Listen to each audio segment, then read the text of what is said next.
bienvenida. Bueno, primero dar las gracias al Grupo Biomédico Astires, a la doctora Martínez, al doctor Lozano, a esta casa que lleva colaborando muchísimos años ya con Parkinson Valencia, que nos permite disponer esta tarde de una charla de altura, de nivel. Contamos con dos de los profesionales más importantes a nivel de HIFU, no solo a nivel nacional, sino internacional. Y agradeceros vuestra presencia, aprovechad todo lo que nos van a contar, resolver dudas, exprimir al máximo a los ponentes y, de nuevo, gracias al Grupo Biomédico Astires y, por supuesto, a los ponentes. Le cedo la palabra a la doctora Martínez. Gracias. Muchas gracias, Bárbara. Bueno, buenas tardes a todos. Para nosotros es un placer poder acoger aquí en la Fundación Quaes a los pacientes de la asociación. Esperamos que sea un evento fructífero y que podamos resolver todas las dudas que tengáis. Como sabéis, contamos con la presencia del profesor Andrés Lozano. Él es neurocirujano, asesor del Grupo Biomédico Astires y es pionero en la técnica HIFU. Por tanto, es la persona más adecuada para explicarnos qué implicaciones tiene esta técnica en el tratamiento de los pacientes con Parkinson y todas las perspectivas futuras que podemos esperar. Contamos también con el doctor Vicente Belloc, que es director científico del área de imagen del Grupo Biomédico Astires y que tiene una grandísima experiencia en todo lo que son las técnicas de imagen aplicadas a la enfermedad de Parkinson y que sin su apoyo no habría sido posible desarrollar este tratamiento, porque gracias a su involucración en la imagen hemos podido conseguir ser mucho más precisos a la hora de tratar a los pacientes. Contaremos también con la presencia del doctor Antonio Gutiérrez, neurocirujano del Hospital La Fe, que también colabora con el Grupo Biomédico Astires. Y luego conmigo, que soy Irene Martínez, neuróloga en el Hospital La Fe, que me dedico fundamentalmente a Parkinson y a otros trastornos de movimiento, y que también tengo la fortuna de poder colaborar con el Grupo Biomédico Astires. Por tanto, bueno, sin más, cedo la palabra al profesor Lozano.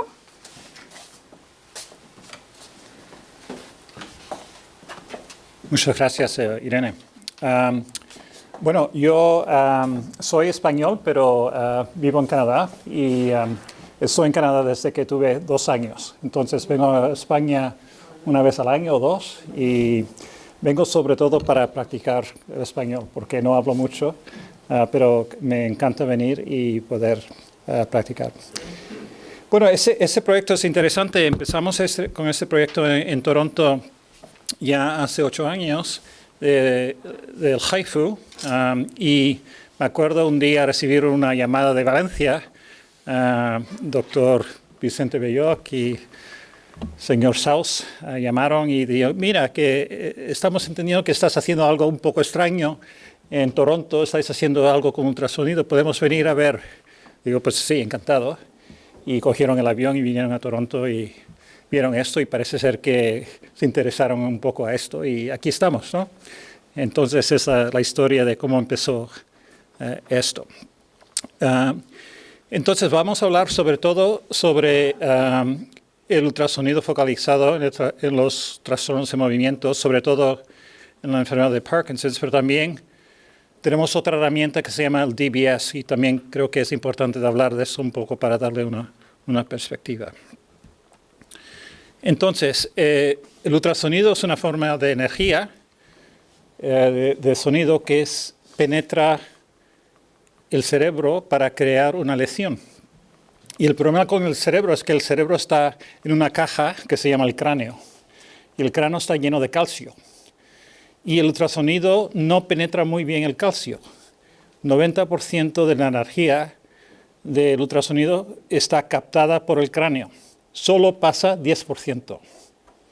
Entonces, en los años 50, reconocían ese problema y hacían agujeros de trépano para quitar el cráneo y para poner las sondas de ultrasonido directamente sobre la dura para que puedan alcanzar el cerebro.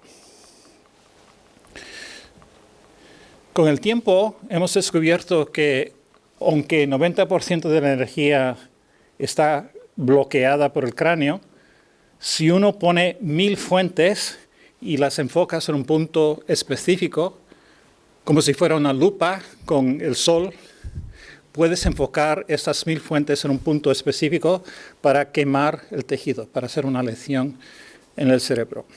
Y todo esto se hace dentro de una máquina de resonancia y se ve exactamente a dónde uno está disparando el sonido. Y uno puede disparar con 1 milímetro de fiabilidad a un punto exacto en el cerebro. Es muy preciso. Una de las técnicas más precisas que tenemos en neurocirugía es los disparos de ultrasonido enfocados en un punto específico del cerebro. Y eso es importante porque si nos equivocamos 1 milímetro o 2 puede ser la diferencia entre el suceso y un desastre, ¿no? Entonces hay que apuntar muy bien y estar muy seguro de dónde estás apuntando con esta técnica.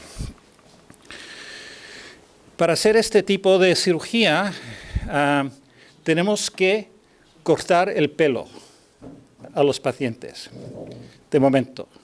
Pero ya estamos empezando a pensar de hacerlo sin cortar el pelo. Estamos empezando. Todavía no estamos ahí, pero yo creo que estamos alcanzando al punto a donde no tenemos que cortar el pelo. Tenemos que poner un ano de acero para sujetar la cabeza para que no se mueva, porque si se mueve disparamos un sitio que no es, ¿no? Hay que poner el ano para fijar.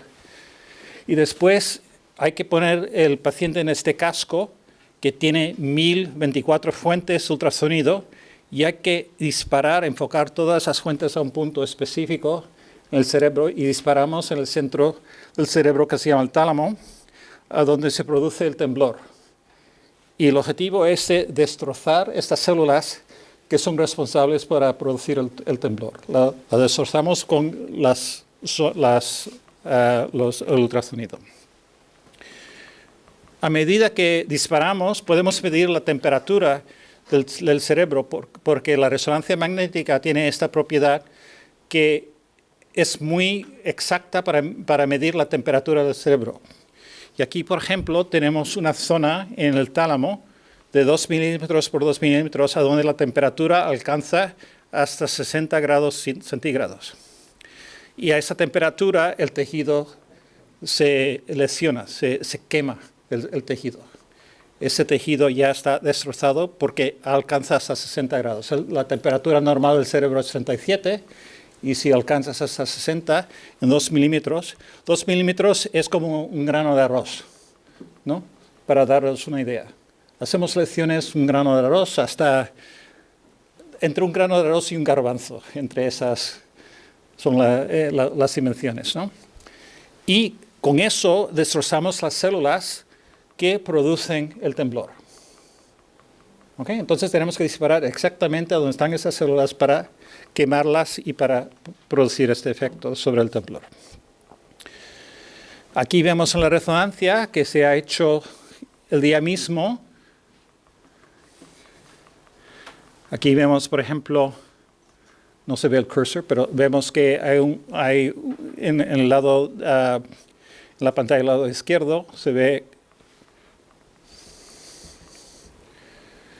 una lesión y a medida del tiempo la lesión disminuye. Después de 7 días se ve una lesión en el tálamo y después de 30 días es menos y después de 90 días casi no se ve, casi desaparece. Bueno, voy a mostrar a un paciente. Es un paciente de 60 años que viene de Sudáfrica y es un ingeniero. Y este paciente no le teníamos que cortar el pelo porque era calvo. Entonces ya se libró de esto, ¿no? Porque era calvo. Entonces es un paciente con un temblor esencial que le perjudicaba la vida. Todos los días tenía este problema, empeorándose con el tiempo.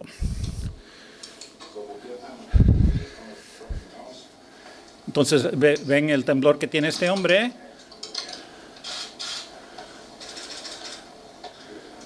No podía beber agua, por ejemplo, no podía ni comer.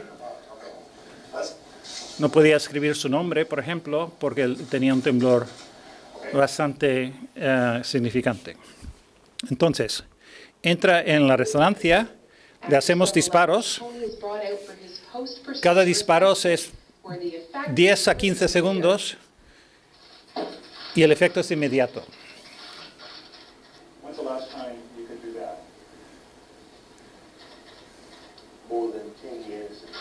Le pregunté cuándo es la última vez que usted pudo beber agua y me dijo, hacía más de 10 años que no podía beber agua, ¿no? Y ahora después de esto ya puede beber agua, ¿no? Ok. Entonces es un efecto inmediato. Los pacientes están despiertos durante esta intervención y seguimos haciendo la lección hasta que desaparezca completamente el temblor. Mientras que tengan temblor, seguimos haciendo la lección hasta que desaparezca completamente. Y ya cuando salen, ya no tienen temblor. Eso es eso es una familia, es una mujer y su hermano. El temblor esencial suele estar en familias. Esta gente son rancheros, tienen vacas en Alberta, es una provincia de Canadá, y le operamos los dos el mismo día. Y como ves, le cortamos el pelo, y esto es antes, baseline es antes y después de la intervención. Le ponemos el gorrito porque para los neurólogos que hacen la evaluación de los pacientes no queremos que sepan que están operados o no. Le ponemos el gorrillo para mascar si están operados o no, pero hemos visto que los dos operaron. Ya hemos operado a varias familias. Hasta ahora tenemos una familia con 3 pacientes, ¿no?, que hemos operado con este tipo de temblor. Bueno, ese trabajo lo publicamos en el New England hace ya como 5 años y hicimos un ensayo a donde hubo 76 pacientes con este tipo de temblor y en 56 disparamos y en 20 lo ponimos en la máquina los pacientes, pero no les disparamos. Era un estudio sham. ¿Cómo se dice sham, Irene? Ciego. Ciego es blind. Yeah. Sham es un tratamiento falso, ¿no? Que no se...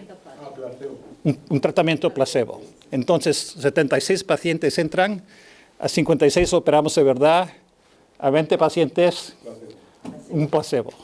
Entramos en la máquina, pero no disparamos. ¿Ok? Ok. Entonces, eso es la escala de temblor, en la escala Y, a medida del tiempo. Y vemos que tenían un temblor, un score de un promedio de 18, y después del tratamiento Vero, había una disminución del temblor inmediato que se mantenía hasta 12 meses. Sin embargo, los pacientes placebo entraron en la máquina, no se dispararon, y el temblor seguía como si nada. No había mejoría del temblor, ¿no? Eso que es lo normal, ¿no? Si no disparas, no hay beneficio. Y en este estudio fue la base por la FDA de Estados Unidos de aprobar este tratamiento como seguro y como eficaz. Por este estudio, esto ya se mostró que este tratamiento es eficaz y es seguro y ya estaba aprobado en Estados Unidos y en Canadá y, por supuesto, en Europa. Bueno, entonces esos son los resultados que son bastante significantes. Ahora, yo quiero decirle que hay otras opciones. Por ejemplo, no solamente se pueden quemar esas células con el ultrasonido, que es al final a la derecha, que se llama MR Guided Focus Ultrasound, pero también se puede destrozar esas células haciéndole un agujero de trépano y poniéndole una aguja y quemar las células directamente con una aguja. Eso se llama una talomotomía con radiofrecuencia. Es una opción, otra opción. Es una opción invasiva donde se tiene que abrir el cráneo, por ejemplo, mientras tanto que con el ultrasonido no se tiene que abrir el cráneo. También hay la estimulación cerebral profunda, que se pone un electrodo y un marcapasos. También esto puede servir para este tipo de problema. Y también hay la radiocirugía como Gamma Knife. El inconveniente de la radiocirugía es que no es el efecto inmediato. Tú disparas y después tienes que esperar varios meses a ver lo que pasa. Y nunca estás seguro si has hecho un buen trabajo o no. Entonces, la radiocirugía no somos muy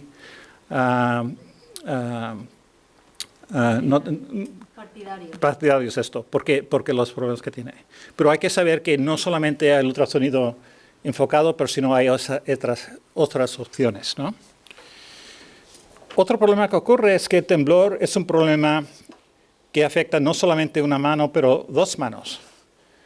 Y un lado del cerebro es para una mano y el otro lado es para la otra mano. Entonces hay que operar 2 veces si uno quiere tratar las 2 manos. Y hasta ahora no ha dado bastante miedo de operar los dos lados. Entonces siempre hemos operado uno, pero ya estamos empezando a operar los 2 lados del cerebro con ultrasonido. Y aquí son los 10 primeros pacientes en Toronto, a donde le hemos hecho una lesión de un lado. En este caso, la lesión con la flecha es el primer lado y la lesión con la estrellita es el segundo lado. Y siempre dejamos una latancia de por lo mínimo 6 meses entre el primer lado y el segundo lado. No lo hacemos al mismo tiempo, sino hacemos uno, esperamos 6 meses o más y hacemos el segundo. Y eso para asegurarse que todo va bien, que el paciente está en buenas condiciones y todo esto. Hasta ahora hemos operado a 15 pacientes bilaterales y la verdad es que va bastante bien.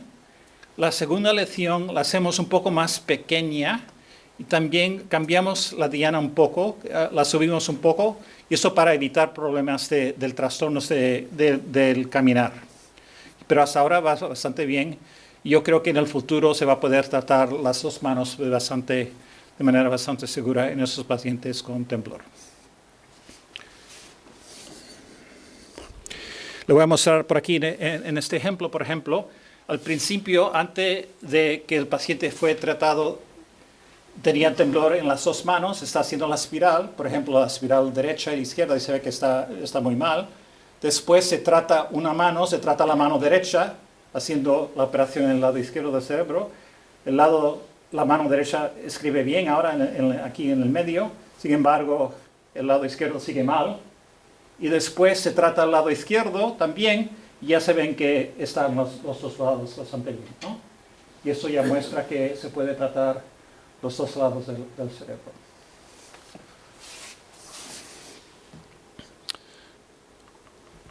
Hemos estado hablando sobre todo del temblor, pero también en la enfermedad de Parkinson hay otros problemas y también hay otras dianas.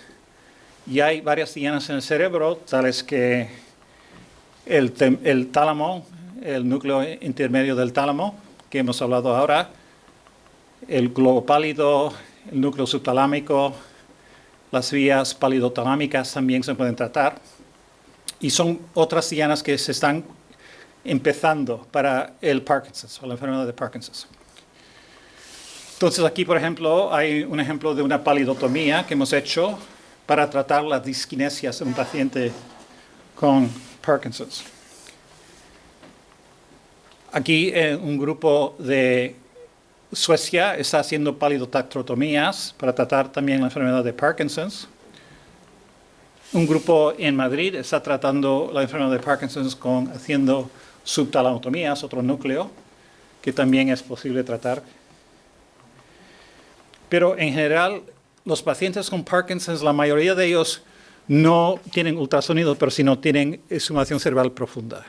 Es más común hacer una exhumación cerebral profunda en los pacientes con Parkinson's que de hacer ultrasonido. Y la razón es que la mayoría de los pacientes necesitan los 2 lados. La mayoría de los pacientes con Parkinson's necesitan los 2 lados tratados. Y hasta ahora no nos atrevíamos a tratar los 2 lados con lesiones. y es por eso que la mayoría de los pacientes con Parkinson tienen estimulación cerebral profunda.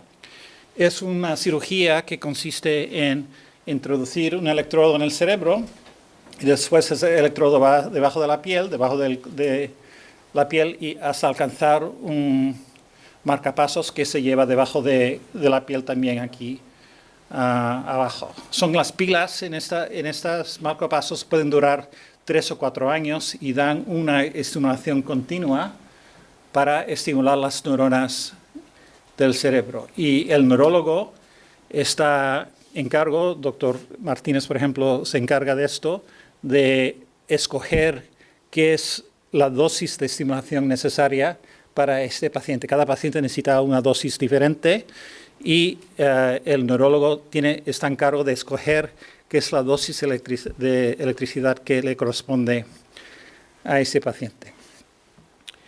Ahora, la estimulación cerebral profunda es muy buena para las fluctuaciones motoras, para las diskinesias que están inducidas por la L-dopa, muy buena para el temblor, rigidez, la equinesia y menos buenas para los trastornos de la marcha.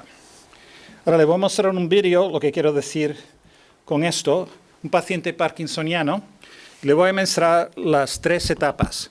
Una etapa cuando está off, cuando está sin medicación, cuando tiene equinesia, cuando está rígido, cuando no puede andar bien.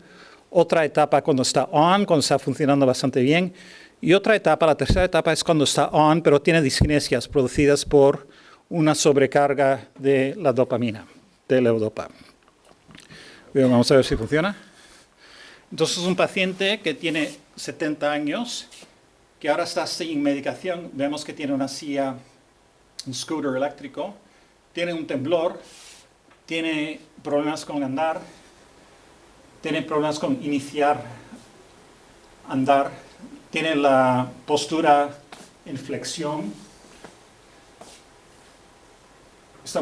tiene instabilidad postural, se cae, si no se aguanta se cae. Ahora ha tomado los fármacos y ahora está mejor, ahora puede moverse mejor. Se ve que está moviendo mucho más rápido. Ya no tiene temblor, ya está moviendo mejor, ¿no? Con los 2 brazos. Tiene un poco de diskinesias que se ven. Hacemos ese test de ponerse el abrigo para ver si tiene diskinesia y ahora está muy bien, no tiene mucha diskinesia. Entonces es su estado mejor, ¿no? Y ahora vemos que hay una sobredosis de levodopa y ahora tiene problemas de movimientos involuntarios, tiene diskinesias. Se ve que como se mueve, como si estuviera bailando con correa. Entonces los pacientes están en esos 3 estados. Están on, con buen funcionamiento, están off, que no se pueden mover, o están on con diskinesias. Y a medida que el día pasan por esas 3 etapas, ¿no? que están off, están on y están on con diskinesias. Y eso se llaman fluctuaciones motóricas. Entonces, la cirugía de DBS es muy buena para las fluctuaciones motóricas, también muy buenas para las diskinesias, para los movimientos involuntarios inducidos por la levodopa. También es muy buena para el temblor, la rigidez, para la equinesia y menos buena para los problemas de los trastornos de caminar. Entonces, le voy a mostrar ahora un paciente. Ese paciente es un paciente nuestro que tiene 45 años, es una veterinaria, opera los animales y no puede trabajar por su Parkinson, porque su Parkinson está produciendo estos problemas. Entonces, te voy a mostrar antes de la cirugía. Los movimientos son bastante pobres, no tiene la amplitud de los movimientos, tiene dificultad en iniciar andar, está congelada, como si los pies estaban con cola en el suelo. No puede iniciar el andar, ahora con el bastón anda un poco mejor, pero tiene problemas serios de andar. Tiene freezing, se congela.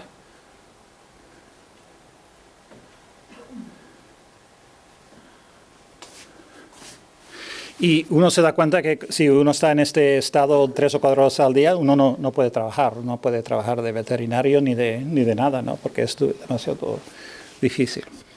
Entonces la operamos y en esta mujer le quitamos todos los fármacos. Ya no tomaba más fármacos, no tomaba más levodopa. Y ya vemos que después de la cirugía, con la estimulación bilateral del núcleo subtalámico, ya se mueve mejor, la amplitud de los movimientos es mejor, son más rápidos. Ahora se puede levantar y ahora puede andar mejor. Y esta mujer ha podido volver al trabajo, ha podido volver a hacer su trabajo.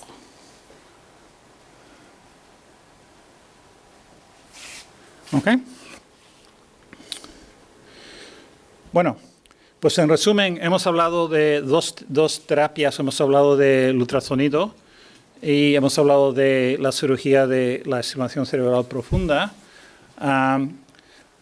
Hay una tendencia hacia las terapias mínimamente invasivas y a un tratamiento invasivo, ambulatorio. Eso quiere decir que hay un entusiasmo, los pacientes están entusiasmados para tener un tratamiento que sea menos invasivo, que sea un tratamiento ambulatorio, y por eso los pacientes, cuando le damos la oportunidad de escoger entre una técnica invasiva y una técnica que no sea invasiva, la mayoría de ellos prefieren una técnica que no sea invasiva. Hemos visto con la resonancia, el ultrasonido guiado por resonancia, que los efectos son inmediatos. El paciente, una vez que está la cirugía hecha, no tiene que volver al hospital, no tiene que volver a que se gradúe en el marcapasos, por ejemplo. Entonces tiene ciertas ventajas. También los pacientes y los médicos que huyen la cirugía aceptan el ultrasonido porque es una cirugía menos invasiva, ¿no? Entonces, la mayoría de los pacientes, si es posible, prefieren este tipo de cirugía. Estamos al principio de la cirugía bilateral con ultrasonido, pero hasta ahora parece ser que es una cirugía bastante segura y que también se podría hacer este tipo de cirugía de manera bilateral. Es una terapia que está a la frontera entre varias disciplinas, entre la neurología, la radiología y la neurocirugía. Entonces es un trabajo multidisciplinario, donde necesitamos un equipo de muy alto nivel para hacer este tipo de tratamiento. En lo que consiste del ultrasonido, la primera indicación es el temblor, pero varias nuevas indicaciones están en el desarrollo, incluso las indicaciones para el Parkinson's. Hasta ahora, casi todos los pacientes que operamos tienen temblor esencial, pero de poco a poco estamos ampliando las indicaciones y hay más pacientes con Parkinson's también que están operados con esta técnica de ultrasonido. No hablamos de esto, pero también el ultrasonido se puede utilizar para estimular el cerebro, no hemos hablado de eso, y también para abrir la barrera hematoencefálica. No hemos hablado de esto hoy, pero también son perspectivas sobre el futuro que también estamos al principio de esta técnica y tiene mucho más que aportar en el futuro. Y hemos también por fin hablado que la estimulación cerebral profunda es otra opción para ciertos pacientes con Parkinson's. Entonces solamente me queda dar las gracias a mis colegas. En Valencia trabajo con Irene Martínez Torres y con Antonio Guterres y Vicente Pedro, que están aquí. En Toronto es mi equipo también, que trabajamos juntos. Y también formamos bastantes médicos que vienen de todo el mundo a aprender estas técnicas. Y os agradezco y por darme la oportunidad de estar aquí con ustedes y darme la oportunidad de practicar mi español. Muchas gracias.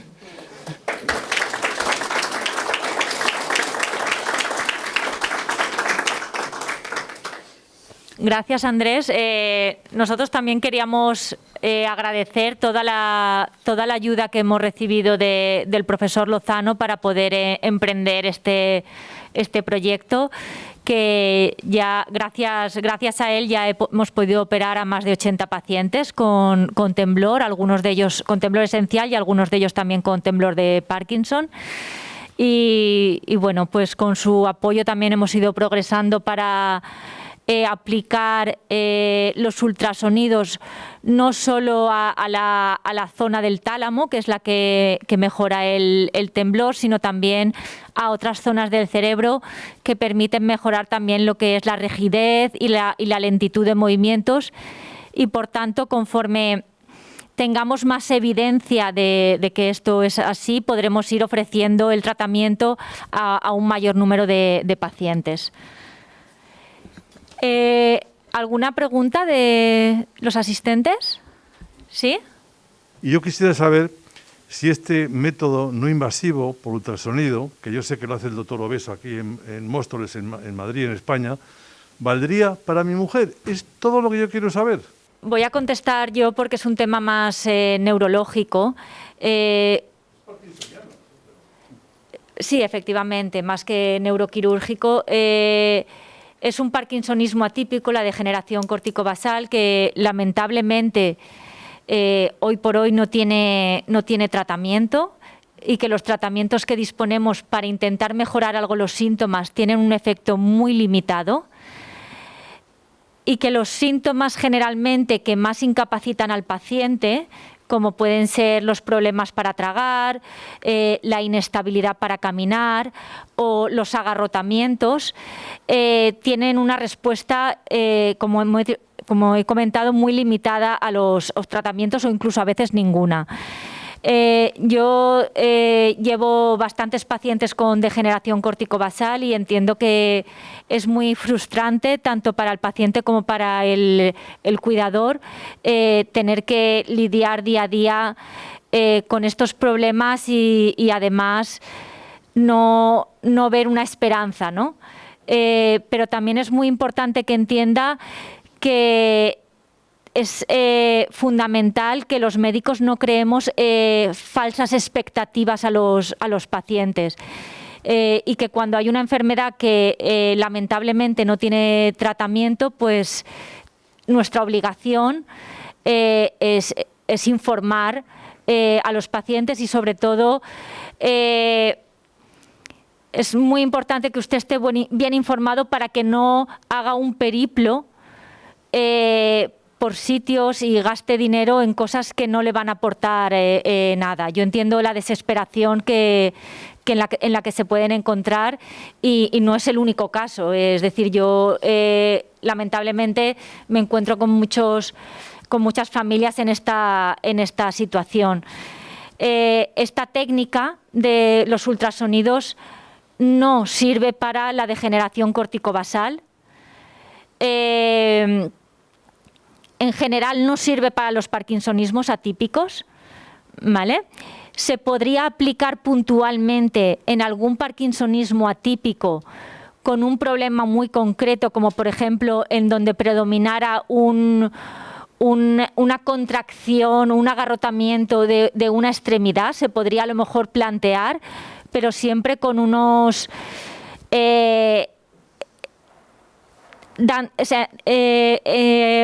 ofreciendo unas explicaciones muy claras de lo que se va a conseguir con el tratamiento, porque lo normal cuando uno cuando un paciente se somete a un tratamiento tan tecnológico es que ponga muchas expectativas en este tratamiento y piense que va a ser una curación, ¿vale? Y no es así, ¿vale? Entonces, hay posibilidad de tratar algunos síntomas puntuales, como podría ser una distonía en el contexto de un parkinsonismo atípico, pero siempre sabiendo que no van a mejorar otros aspectos de la enfermedad, como son los problemas para caminar, los problemas para tragar, que pueden ser a lo mejor incluso más incapacitantes que un agarrotamiento de una extremidad. Puedo añadir un poco. El problema con esta enfermedad es que llamamos Parkinson's Plus, es Parkinson's más y más. no solamente degeneración de las células dopaminérgicas, pero también el cerebro está degenerando, parte de ese cerebro. Y en Toronto es un problema muy serio y que no tiene solución. Hemos probado a operar a 6 pacientes con esta enfermedad, con estimulación cerebral profunda, y desgraciadamente no ha habido ningún beneficio. Y por eso ya no ofrecemos cirugía en este tipo de enfermedad, porque hasta ahora no hemos alcanzado darle beneficio al paciente. Entonces es una desgracia que no tenemos tratamiento quirúrgico y los tratamientos médicos son tampoco insuficientes para esta enfermedad. Pero hasta ahora no hay cirugía para este tipo de enfermedad. Buenas tardes, mi nombre es Juan y me gustaría que me explicase qué grado de relación tiene el temblor esencial con el Parkinson. Porque según mis conocimientos, hay dos tipos. Está el Parkinson esencial, es cuando el cuerpo está en rígido, está en tensión, está en tensión. Así como el de Parkinson es cuando está en el estado de reposo.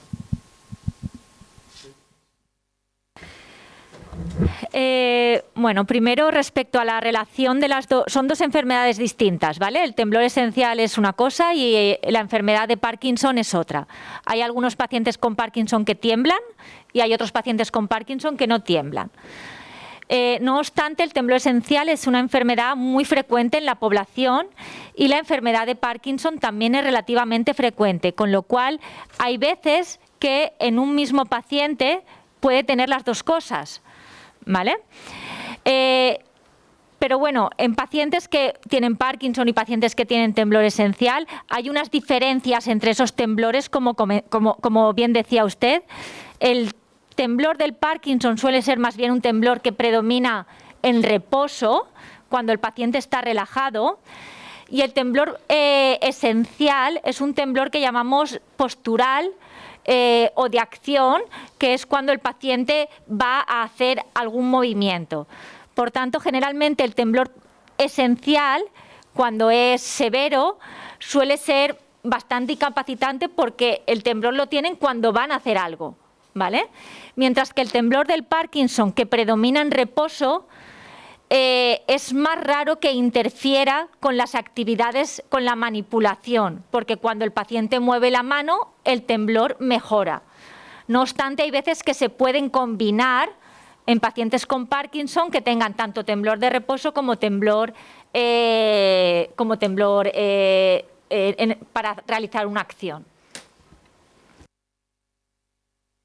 ¿Le he respondido bien?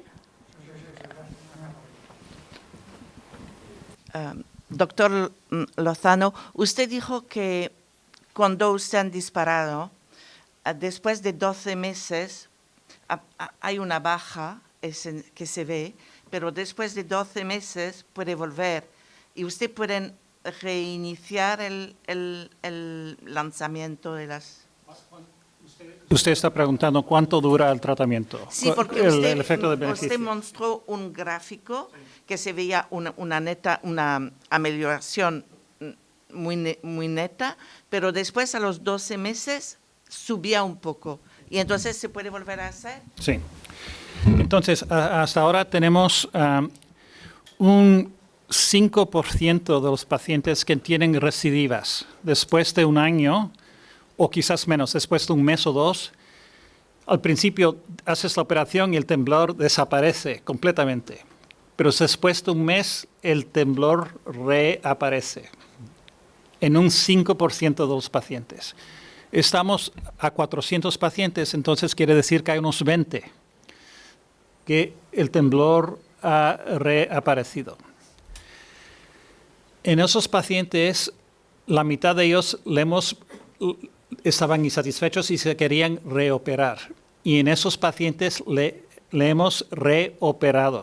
Y a la segunda vez ya hemos conseguido una mejoría más permanente. Entonces es posible de repetir la operación si es necesario. Sí, buenas tardes. Soy un paciente de Parkinson que llevo 11 años como compañero de viaje a Mr. Parker y últimamente me están planteando actuar en el cerebro con una estimulación craneal profunda. Y yo quisiera saber, en el caso del HIFU o en el caso de las experiencias que han comentado, algo que acaban de responderme, que era el porcentaje de éxito, el porcentaje de fracasos. Y en el caso de fracasos, si es reversible o irreversible, que parece que es reversible, pero me llama la atención que un tratamiento basado en la quemadura luego pueda ser reversible. ¿Qué hacemos con las cicatrices? ¿Dejan huella? Gracias.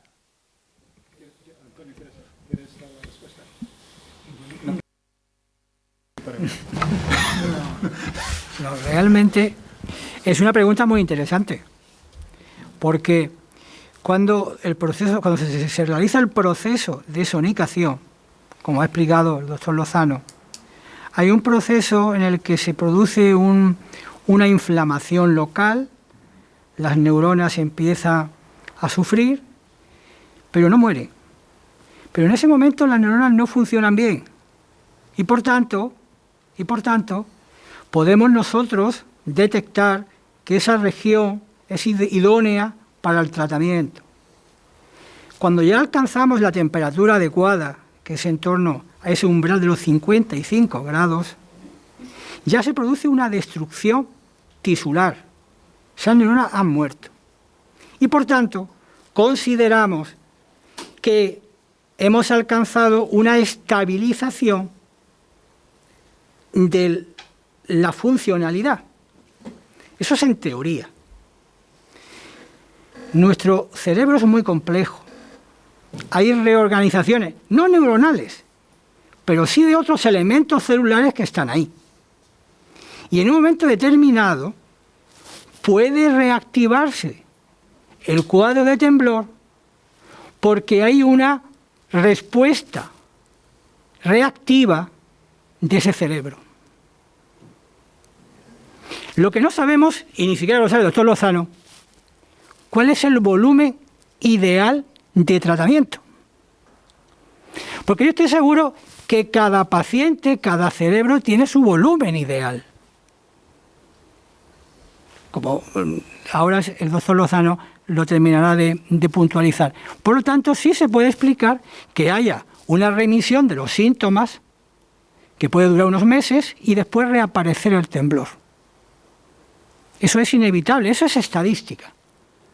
Si uno compra todos los décimos de lotería de España, le tocará la lotería seguro. ¿No? Pues aquí pasa lo mismo.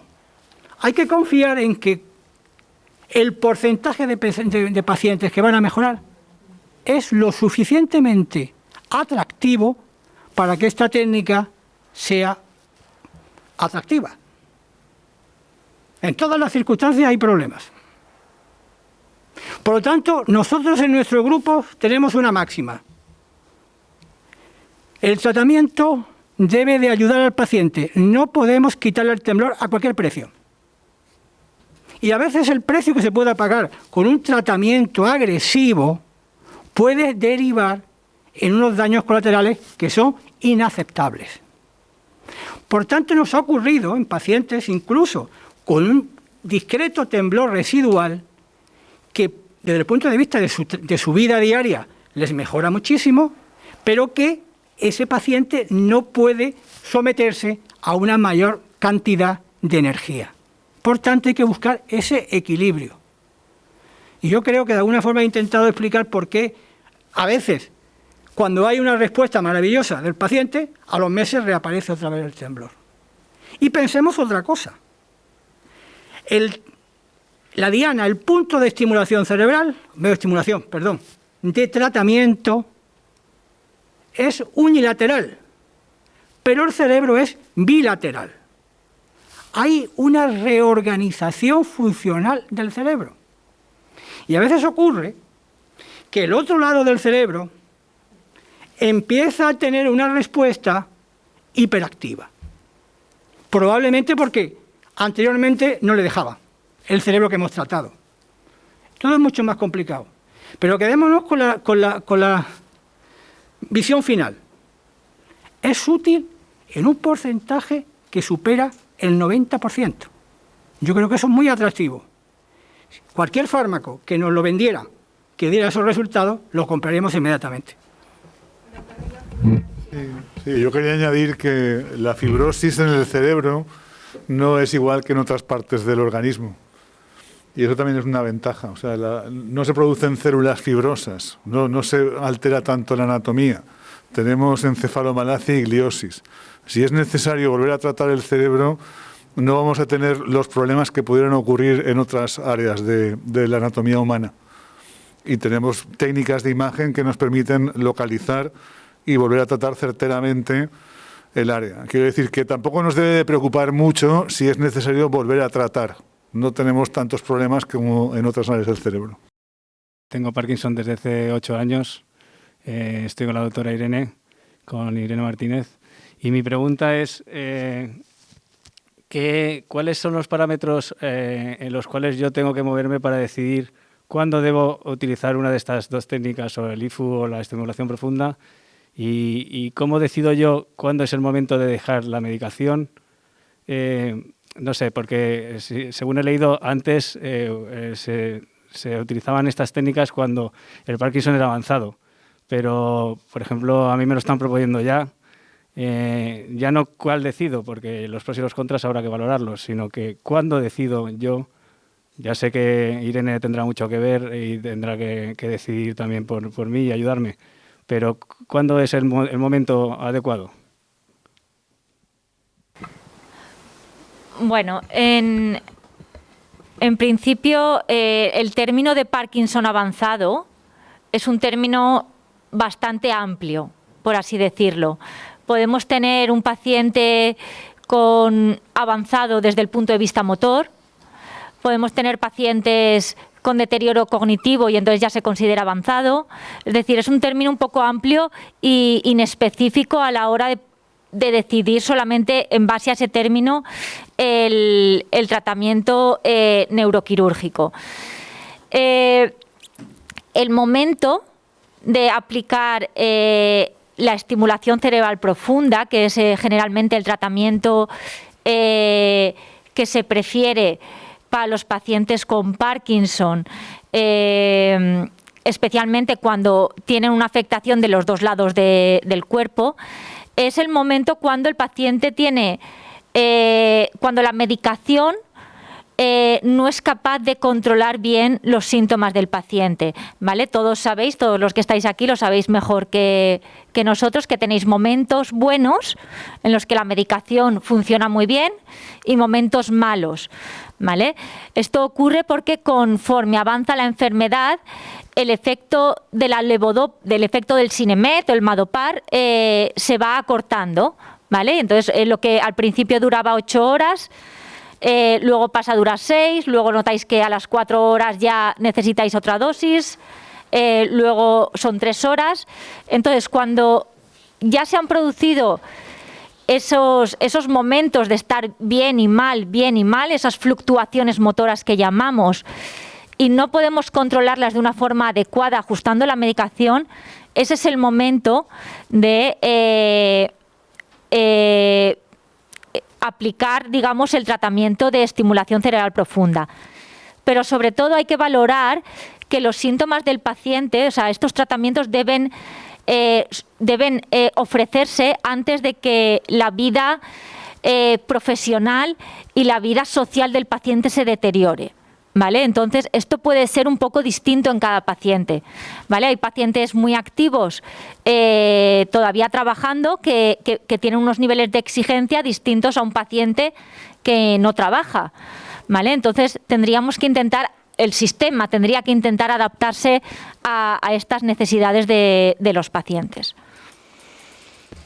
Es una decisión muy personal. Tengo un paciente que era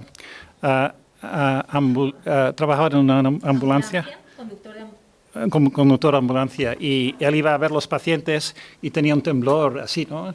Y el paciente le tenía que decir que no estoy tan mal, no te preocupes.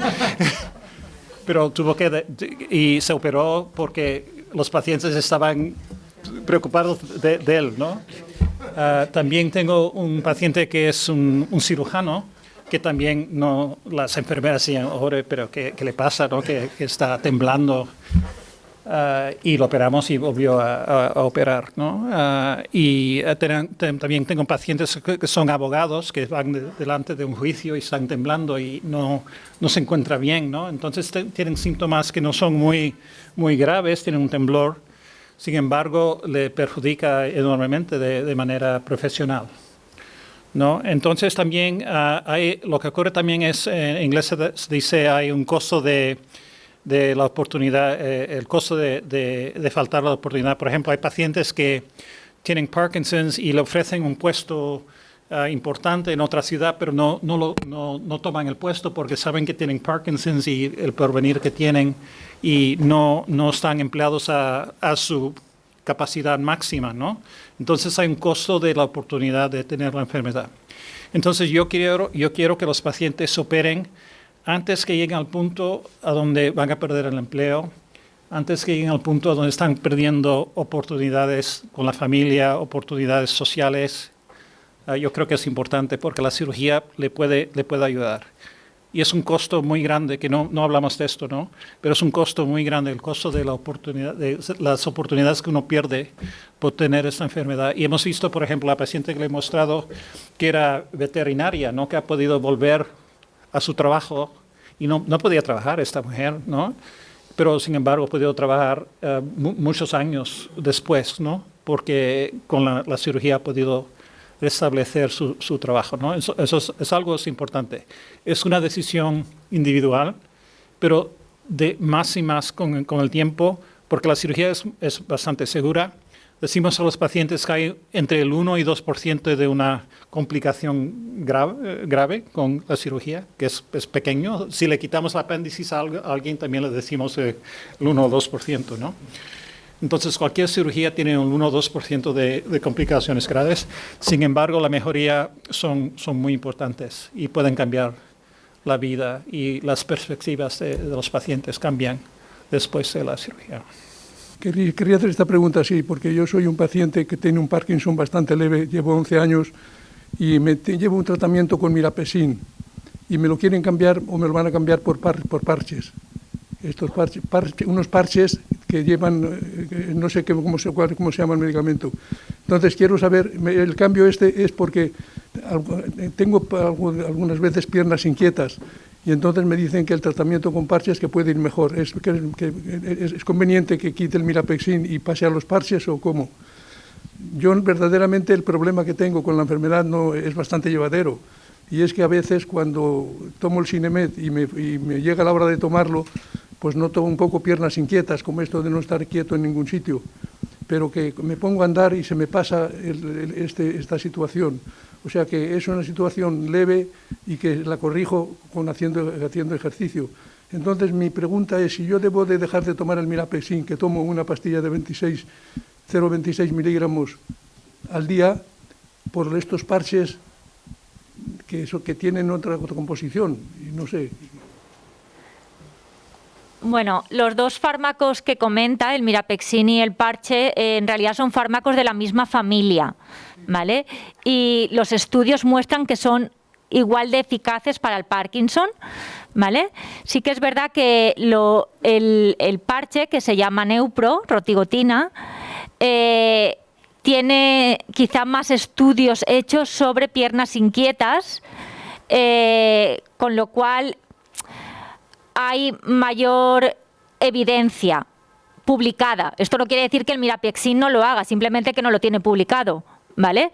Pero también lo hace. Entonces, cualquiera de las dos opciones para el tratamiento de las piernas inquietas es válida.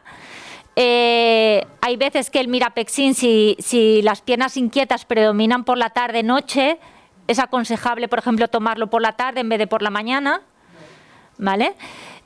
Mientras que el parche, la ventaja que tiene es que sí que tiene una liberación continua durante 24 horas, porque es un parche.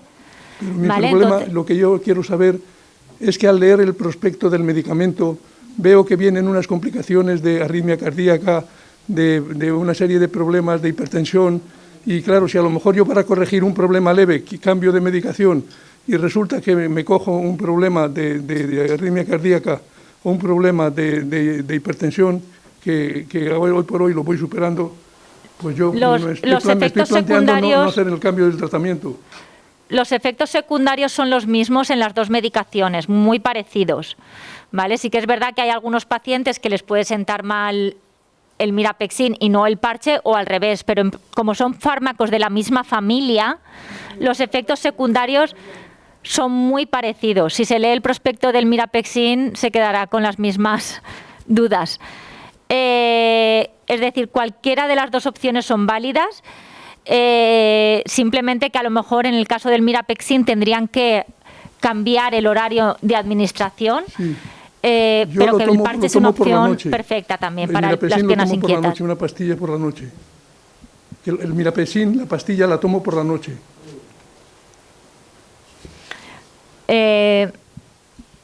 La toma por la noche cuando ya tiene las piernas inquietas. No, porque lo llevo tomando así por la noche. Pero bien, se puede tomar en distintas horas del día, pero que las dos opciones son buenas. Todas esas dudas se las tiene que comentar a su neurólogo y que el neurólogo claro, esto hay que valorar al paciente, que el neurólogo le explique por qué considera necesario ese cambio. A lo mejor lo considera porque quiere subirle la dosis de medicación y con el parche piensa que lo va a tolerar mejor. Pero yo lo que quiero saber es si hay más complicaciones con el parche, si la experiencia que se tiene. ¿Es un medicamento relativamente nuevo? No. Es un medicamento que hay una experiencia ya de muchísimos años. De muchísimos años. El parche tiene más publicaciones científicas en piernas inquietas que el Mirapexin, y es probable que el neurólogo lo haya elegido por esto. Buenas tardes, yo soy Antonio Marín y me tomo cada 6 horas Semenet cada día y Mirapexin. Y ahora en este momento yo tengo desde las 6 de la mañana hasta las 7 de la tarde, perfecto. Ahora yo tengo las piernas rígidas, que están rígidas que no puedo ni moverlas, hasta mañana o que salga a caminar. Porque ahora están sujetas a la presión que no puedo moverlas. No sé si eso ya es el punto adecuado para llevar el tratamiento del señor Lozano, una operación, o hay que esperar más aún. Bueno, es difícil responder en este contexto, pero obviamente lo primero es ajustar el tratamiento médico. Si usted tiene un buen efecto durante el día y a última hora de la tarde, noche, es cuando se encuentra peor, probablemente necesite un ajuste en las dosis de medicación que toma a esas horas. Y respecto a los tratamientos quirúrgicos, bueno, es un poco más complejo que valorar esto así, ¿no? Pero obviamente hay unos criterios. No todos los pacientes se pueden intervenir y previamente tienen que pasar unas valoraciones para saber si son unos buenos candidatos. Buenas tardes. La pregunta mía ya la ha contestado usted ya casi, doctora, porque era saber si había concierto con la Seguridad Social, y ya la ha contestado. Pero ya que me han dado el micro, aprovecho para preguntarle al doctor Andrés que, en efecto, si no he entendido mal, hay un 1 o un 2% de riesgo, que en todo hay riesgo, vale, es el 1 o el 2%, pero en ese disparo tan preciso que ustedes hacen, si por una de aquellas hay un error y, vamos, en el lenguaje mío, se cepillan las células que no son, ¿qué pasa? Los pacientes pueden tener un infarto del corazón durante la intervención, ¿no? Que no tiene nada que ver con... el 1 o 2% incluye todo riesgo. Los riesgos específicos a esto puede haber... los problemas que hemos visto más comunes son problemas con caminar, con el balance, con estabilidad. También hay algunos pacientes que tienen unas parestesias, un formiqueo. Adormecimiento de la mano o de la boca. Y no hemos visto problemas de lenguaje, no hemos visto ningún problema serio del lenguaje. Entonces parece ser que es bastante seguro. Sí. Sí. Yo quería añadir una cosa, y es que el procedimiento tiene 2 fases. En una primera fase se alcanza una temperatura donde la neurona, aunque está viva, no es funcional. Y es cuando los neurólogos exploran y ven el efecto. Entonces, durante el procedimiento, a veces los pacientes notan adormecimientos, notan vértigo, notan pérdida del equilibrio. Pero si no vemos que es la zona que nos interesa evaluar, que eso lo evalúa el neurólogo, esperamos un poco, digamos que la célula se enfría y recupera su funcionalidad. Esa es la gran ventaja que tiene el ultrasonido respecto de otras técnicas, que puedes evaluar una fase en donde ves el efecto sin producir lesión. Una vez estás seguro, estás en las coordenadas, estás seguro de que produces el efecto que interesa, entonces aumentas la energía, aumentas la temperatura y produces el efecto. Entonces, eso es lo que hace que sea un procedimiento muy seguro y que muy probablemente no vayas a tener efectos secundarios. Nada en esta vida es perfecto, alguna vez. Luego hay que pensar también que está el efecto del edema, que es que al producirse la lesión se produce inflamación y produce igual efecto compresivo sobre las neuronas que están alrededor y que producen los síntomas. Y que al cabo de unos días, cuando esa inflamación desaparece, los síntomas también desaparecen. No, yo estoy encantado de explicárselo. Yo soy hijo de radioterapeutas. Yo llevo mucho tiempo vinculado a tratamientos físicos del cerebro. Y a mí lo que me encanta del ultrasonido es estas dos fases. El que tienes una primera fase en donde puedes ver el efecto sin producir lesión. Mientras que con la radioterapia produces la lesión y el efecto lo ves al cabo de meses. O sea, lo maravilloso del ultrasonido es que primero ves el efecto y luego, en función del efecto que has conseguido, aumentas la temperatura y entonces destruyes.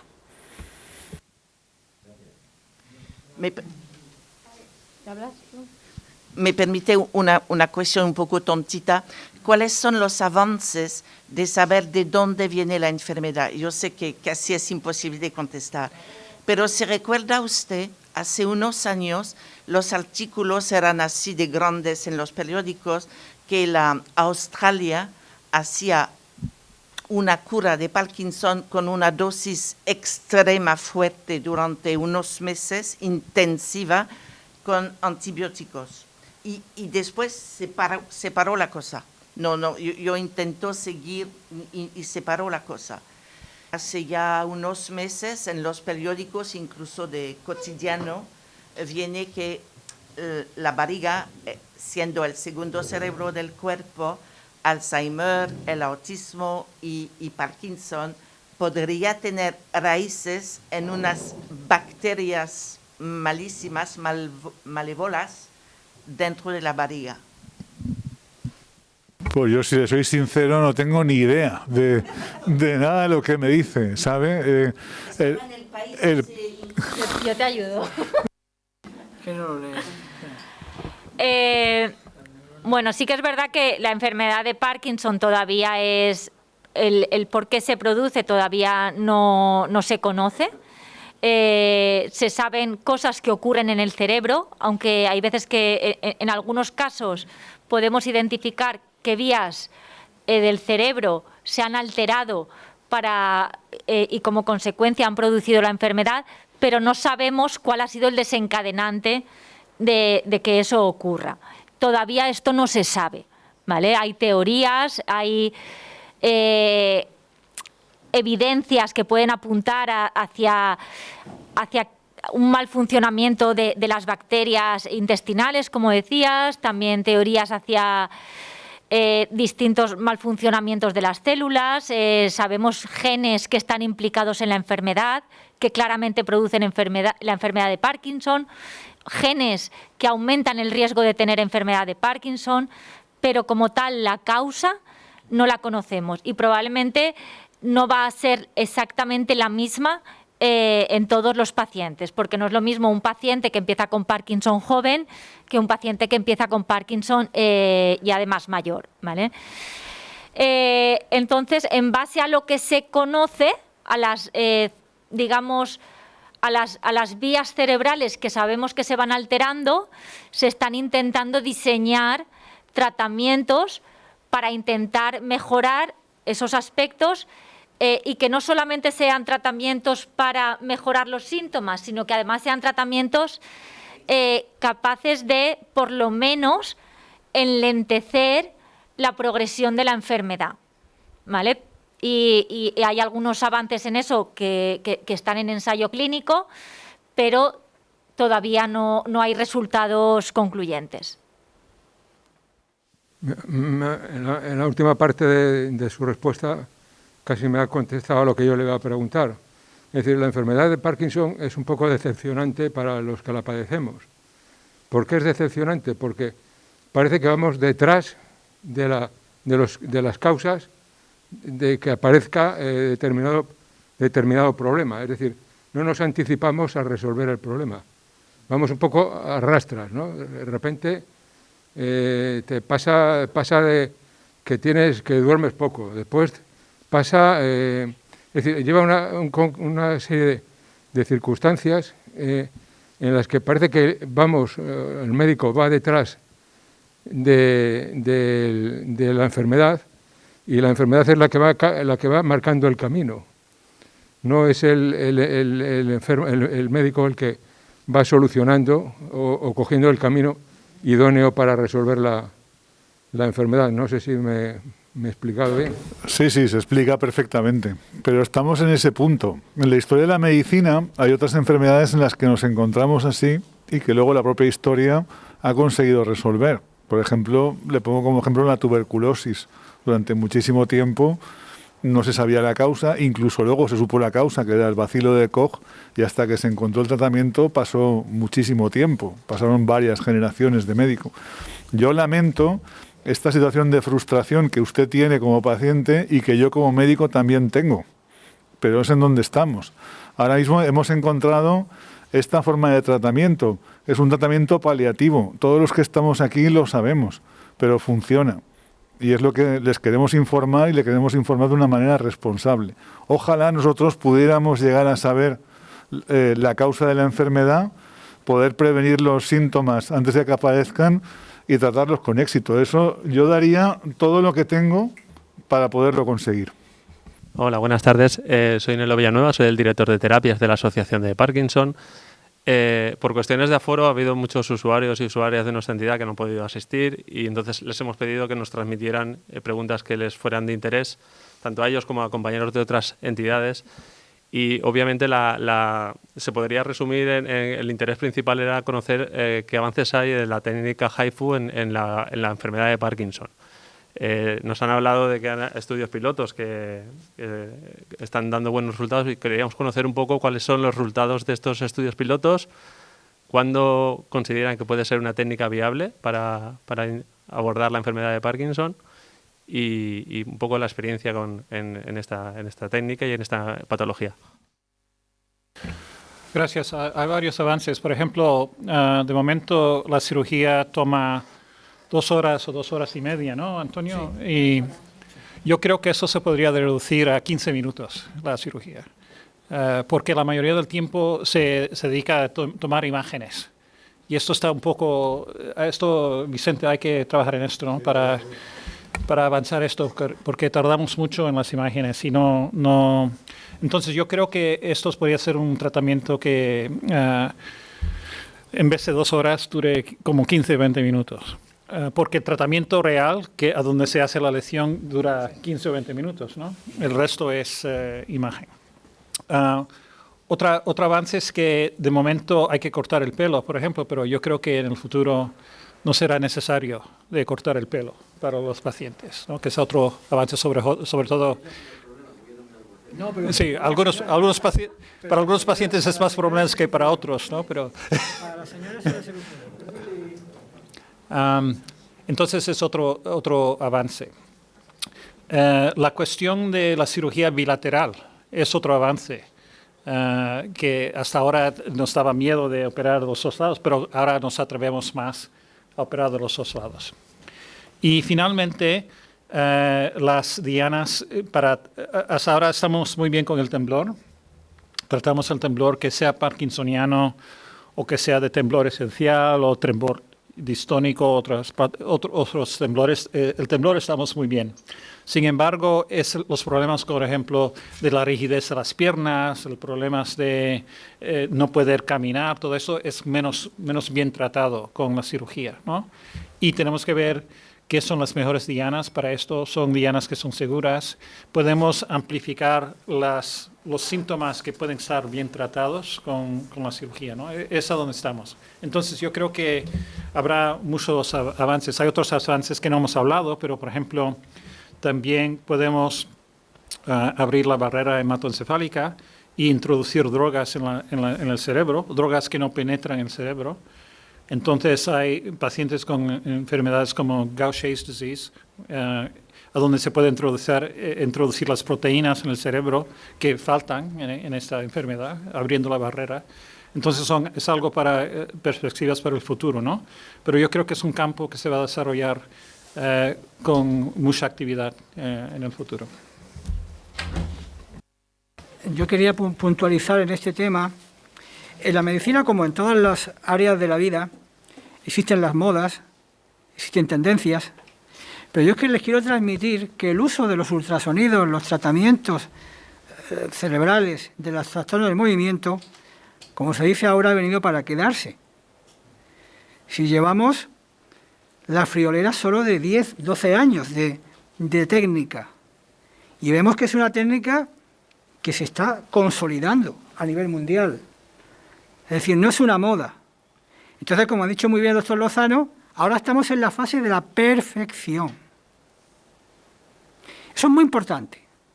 La cirugía de estimulación cerebral profunda tiene la friolera de no más de 35 años. Y nos parece una cosa de toda la vida. 35 años. Y se sigue mejorando con nuevos dispositivos. Pues con el HIFU pasa exactamente lo mismo. Los HIFUs que ahora tratamos, los pacientes que tratamos de HIFU, mejor dicho, ahora, son diferentes, no diferentes, pero se están tratando, entiéndanme, mejor que hace 10 años. Sabemos más. Los equipos cada vez son mejores, son más seguros. Por lo tanto, yo creo que estamos en esa fase de perfección. Y nuevas dianas, no solo para el temblor esencial, sino ya para el propio Parkinson, etcétera, etcétera. Por lo tanto, les quiero transmitir también el mensaje de que es una técnica que ya se está consolidando. ¿Alguna pregunta más? Vale, pues vamos a la última pregunta y porque tenemos que ir terminando la sesión. Buenas tardes. Mi nombre es Miriam y mi madre tiene Parkinson. Entonces, mi pregunta, ella está bastante avanzada en todo. Está rígida, los pies congelados casi. Y quisiera saber si hay un límite de edad para el ultrasonido y si, por ejemplo, ella toma Almadopar y ya no le dura las 4 horas, 3 horas o 3 horas y pico, si por lo menos podríamos optar para el temblor, que es lo que más le afecta, porque lo otro está tranquilita y todavía come y todo, pero el temblor es lo que más le afecta.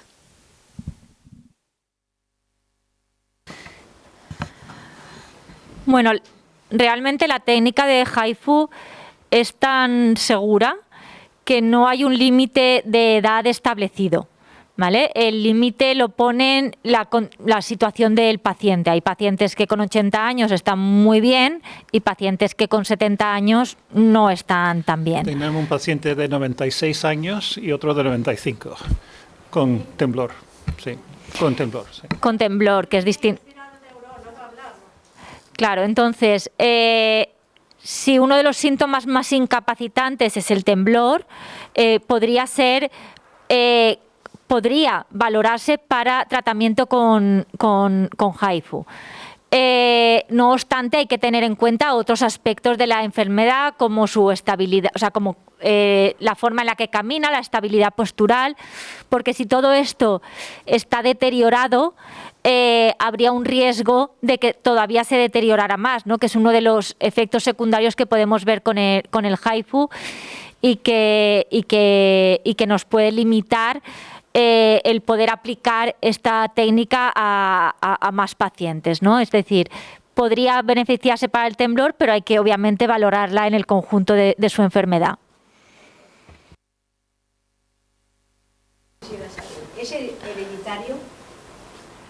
El Parkinson, lo normal es que no sea hereditario, ¿vale? Pero hay un porcentaje de pacientes en los que sí que hay una base genética, aunque sea un porcentaje bajo, aproximadamente entre un 5 o un 10% de los pacientes tienen un componente genético, pero suelen ser pacientes que empiezan con la enfermedad pronto, estamos hablando antes de los 40 años, y en los que hay veces que encontramos también antecedentes ya en la familia de enfermedad de Parkinson. Generalmente los pacientes que empiezan por encima de los 65 años, raramente hay un componente genético.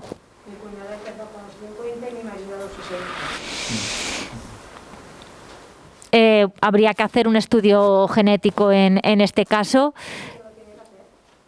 Eso es un neurólogo. Pero a veces hay que tener en cuenta que no son factores genéticos, sino factores ambientales. Eso también hay que pensarlo, que dos personas que están en un mismo ambiente pueden tener un efecto tóxico que desconocemos y que desarrolla la enfermedad, y no hay un origen genético. No, factores ambientales son un poco, no es tanto el estar viviendo juntos, no es que se contagie la enfermedad, ni mucho menos, pero que hay veces que hay, pues por ejemplo, una exposición a pesticidas, ¿vale? Eso puede aumentar el riesgo de Parkinson. Entonces, gente que vive en ambientes rurales muy expuestos a pesticidas, pues pueden tener más riesgo y pueden entonces aparecer varios miembros de la familia, a lo mejor afectos sin que haya una base genética. Eso es lo que quiere explicar el doctor Belloc. Muy bien. Pues nada, terminamos. Gracias a todos por haber asistido. Es un placer poder contar con vosotros, con la perspectiva de los pacientes, que siempre es muy enriquecedora. Y bueno, gracias al doctor Belloc, al doctor Gutiérrez y al profesor Lozano por haber estado aquí. Y muchas gracias a la Fundación Quaes y al Grupo Biomédico Astires por la organización del evento. A la Asociación de Parkinson, por supuesto, sí, a los pacientes.